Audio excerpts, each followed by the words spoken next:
এখানে একটা simple expression আছে, আপনারা দেখতে পাচ্ছেন 4 × 4 মাইনাস 4/4 প্লাস 4।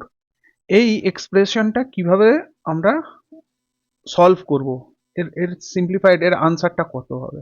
তো আপনারা যদি না জানেন এক্সপ্রেশন কাকে বলে, তো আমাকে বলতে পারেন, আমি তার জন্য একটা সেপারেট ভিডিও বানাতে পারবো।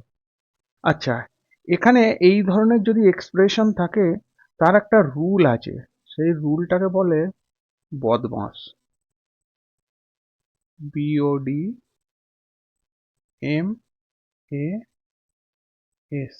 তো বি মানে হচ্ছে ব্র্যাকেট, ও মানে হচ্ছে অর্ডার, এখানে ব্র্যাকেটও নেই অর্ডারও নেই। ডি মানে হচ্ছে division, M for multiplication, A for addition, S for subtraction. তো এই সবকটা আমরা লেফট থেকে রাইটে আমাদেরকে মেনে এটা করতে হবে। তাহলে এখানে বি আর ও এই দুটো জিনিস নেই, এই দুটো জিনিসকে আমরা বাদ দেব। তার পরবর্তী কি আছে, ডি, ডি মানে ডিভিশন।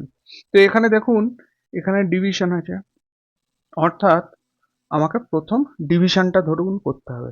ডিভিশন আর মাল্টিপ্লিকেশন এই দুটো একই সঙ্গে করা যায়। তো এখানে দেখুন, এখানে মাল্টিপ্লিকেশন আছে আর এখানে ডিভিশন, তাহলে কিন্তু অ্যাডিশন বা সাবট্রাকশন সেটা করা যাবে না। আগে ডি আর এম করব, তারপরে এ আর এস করব। তো এখানে 4 × 4 মানে 16,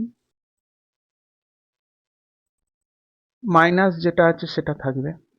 4/4 মানে হচ্ছে 1, আর যেটা আছে সেটা লিখব, প্লাস 4।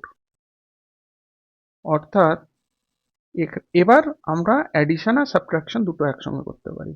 তাহলে 16 - 1 মানে হচ্ছে 15 প্লাস 4, অর্থাৎ আনসার হলো 19। অঙ্কটা যদি আগে জানতেন তাহলে কমেন্টে বলবেন, আর যদি নতুন দেখলেন এবং এই বদমাস রুল কেমন হয় এই বিষয়ে ডিটেলস ভিডিও চাইলে আমাকে বলবেন, আমি একটা ডিটেলস ভিডিও বানাবো।